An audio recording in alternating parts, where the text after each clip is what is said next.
So we're back. All right. Yeah. I mean, 1970 was maligned a lot until 1990, because 1990 became a mirror for the 1970 people, not the activists and them, for the authorities what found in 1970, from 1970 to 1990. They say this thing in 1990 was, and we could pick up 1970 as a example of a thing that was good. They never thought it was good before because it was never given an opportunity. People write plays, people do articles, people do all kind of thing, but it was always a kind of left, nothing important, you know. I remember in 1991, somewhere there, I was talking. I always used to talk to my classes about Black Power and what happened. And in fact, I had since 1978, 25th of May, African Liberation Day, which is now called Africa Day, I think. I always had an exhibition in school and a week of activities with songs and drumming and hairstyle and concert and quiz, all kind of thing, and display on the walls and things in school. And around 1990, I remember talking about some of the people who got killed in the guerrilla movement, and one particular person who got killed in Faizabad. And I formed three students, embarrassed me by saying, I'm going to get killed there. I went the landmark. When I couldn't answer him, he asked me, where is the landmark to show that a man get killed for the revolution? He informed me. So what I did, I mean, there's a hell of a thing. I went to OWTU and spoke to Abdullah, who I knew since on the campus, asking to make downstairs the building in Faizabad into a museum. I said, well, we have to know these things. Unfortunately, I want to criticize that, but it never happened. Right? The downstairs was never turned into a museum. So people could leave Grenada, Barbados, Jamaica, New York, Nairobi, and come to Trinidad and learn about the whole Butler movement and the struggles with the labor movement, which is so important. So 1970, let's stay there. And people frown on it. And even with the gains, they didn't see it as important because the authorities never, as a government, say, this is important. It should go to the schools and everybody should know about it. Right? What you do, they might not stop you, but they put no help into it. In other words, they didn't say, well, we could sponsor the whole 70 a play or a book or articles of the 70 movement. And now they get more support, right? Because I have gone to Nelson Island to produce the play on behalf of, what they call them, the National Trust, something so, and the archives. And we were scheduled to do, we did a piece of the play that day. And then we went to the library, Nalis, and did a piece. And we were to go other places. So now it's open, but it's still not a thing that the authorities will push on and say, that period is an important period in our history. But it changed so many things. It brought us into it brought Trintok into Petrotrin. And we moved from the control of foreign things into at least say, this belongs to us. We have a national cement, we have a national bank, we have a national petroleum industry. We could control all these things. It belongs to us.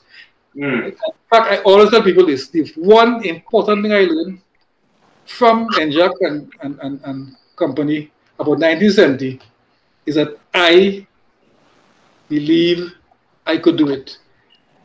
I no longer feel that people better than me, boy. We can't do nothing. Because the kind of power I see going on in them sessions, I say, I believe we as good as anybody else. I lose my belief that you know interesting thing. Growing up, the word black had negative connotation. We use black with black and ugly and black and picky hair and ugly, all kind of thing. The first time I heard the word black, I'll give 2 examples. I heard the word black in a positive way. is when I reach on the campus and Enyoma Obika talking to me about how lecturers discriminate against black fellas. And I do a double take in my mind. I stop shocked. But use the word black not to insult. He said lecturers discriminate against black fellas. And I stopped right there. And I know when I was in sixth form, I teach a young fella named Atiba, one of the men take African names early, because that was only 71, just after the thing. He said to us that Jesus Christ was black, you know. So about 4 or 5 fellas, all Africans in sixth form. And I remember how if I had a chance, and I cuff him in the head, you know. I was mad. I mean, I went to them school, I had to have respect and so on. I was always not a bad fellow anyway. I was no rebel then. And I say, how we can make my Lord and Savior not white? Because white is all good. And I couldn't take it at all. And we come out of that. And therefore, any government who don't understand the power of that movement, you know, that come after the Butler movement, which was kind of the same time as the Garvey movement in Trinidad. I don't think they understand, or they don't want to understand. I don't think they want to keep us. Yeah. I think that is not that they do understand. I think that is they understand completely well. And empower them. Then the mindless groups that they see people as voters. That's a whole base them we cannot lose them. Because then we will come to and we just want to vote for a jersey and some rum and thing. And now we want to hear what performance. And where's here and plan for so. And we give you 2 years. And because you can't tell me it's 5 years I vote for you for. 2 years passed. And something like a hole in a road and fix. You know, because then now you're thinking a different way now. You look at the 1970s and you realize when you stand up to them, you get results. Them know what we seeing that and feeling that kind of energy. Because Baba, has certain things I see you post, and I say if this information is available to wider masses, is that kind of empowerment. But they don't want that empowerment. The empowerment means more. And I this is my belief. I leave room to be wrong, but the politicians in Trinidad and Tobago on either side of the divide don't want intelligent voters. Correct. That's my belief. Because they secure their own home base. I mean, interesting thing. I was actually there in 1975 at an NJAC meeting in Belsmite Street in Port of Spain when Macandel said, we go to march again. We're talking to the lawyers, which means that marching could be spontaneous. You could just call a meeting and march.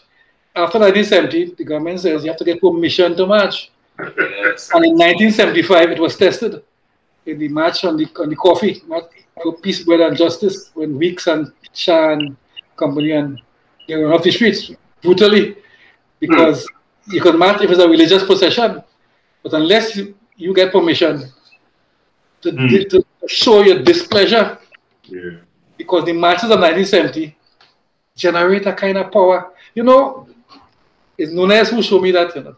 Remember, and I wonder sometimes, like what I see happening now in Port of Spain. Why are you trying to stop you from protesting? You don't realize that the more you clamp it down, the more it is raised up. Them fellas went on the 26th of February downtown 1970 to protest. But 30, 40 people, you know, some students, Nunes and some union members and so on. And by the time they hit the church, 2 hours after, it had 3,000-4,000 people. And Clive says, Macandel turned him away with all these people here. What we could do? And Clive said, go up Shantytown. And I suspect that might have just stopped there if the authorities didn't lock up the 9 people that locked up that day and had a court case 3 or 4 days after. If that left the protest, I think people are marching and they might have stopped. But you decided to clamp down on it. So when I see that clamping down on one man protesting in town now, and every time they want to walk, you lock him up, what are you trying to prove? Right? So I think the authorities, I think what you say is extremely correct. the base, they are certain in their base. And Equinox had always said his greatest achievement is keeping oil and sugar apart. A combination of African and Indian poor people will dismantle the system, and make sense and start it anew. But I think they're comfortable like that. So the people in the opposition don't mind being there as long as they're not nowhere. It's safer to be there than to be nowhere. Yes. Yeah. So as we look into wrap it up, brothers, your years of work, your years of study, your years of information. We like to finish up with advice now as an elder. Give us some advice, things that you think that the young African people in this country could do, could implement that might be far-fetched for them to do, for us to do, to help move forward to better the situation. All right. Very unfortunately, my personality couldn't lead me in a direction that would help alleviate some of them things. In other words, I do things, and I never put it up. As I was saying, since 1978 to now, not now, the last 2 years we out of school, that we have had African programs in the school. Get very big. Yes, still competition, African naming ceremonies, all kind of thing. And I realized the mistake I made was not to take that and go to the press and go to the papers. Because sometimes you see a school pop a thing and say they're celebrating African Week.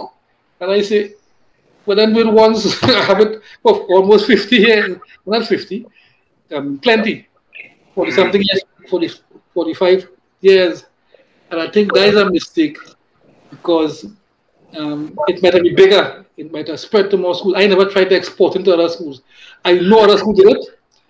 And if we start, do our 2 years and they stop, there's a principal in San Fernando East Secondary.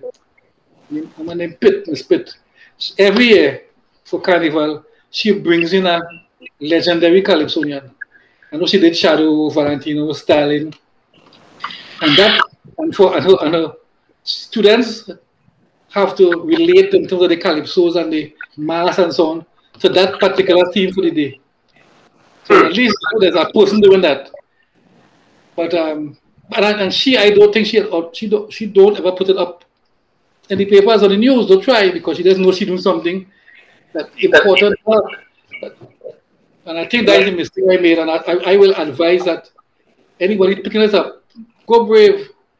You have to go that way. Put it out for the public to realize this taking place. And if I had done that, maybe more schools might have followed because in my first one, the vice principal came to me and told me take them to play, because she don't want people to feel she school is an anti-PNM school. I don't know how she equate my paintings of the Bite of Benin and the African pictures and the books, African books and so on, the bit anti-PNM. Of course, I just said no her and was glad to see before the week finished, she came and she was through the whole thing and enjoying the thing. Right? And I think that is something that should be widespread. So my advice is that any area in, try to publicize. I am not good at that. I just stay in the background. That is why I don't want to reach on TV. It's now because of the lockdown. I've been in a few interviews from home. Right? Next week, to go to a class about play something. But that's my weakness because I do like to be in the limelight. I go right, do the plays, put it on. So because there are a lot of calypsos that sung about 1970, a lot of there are enough books that some of them, most of them is for elder people who erudite and so on.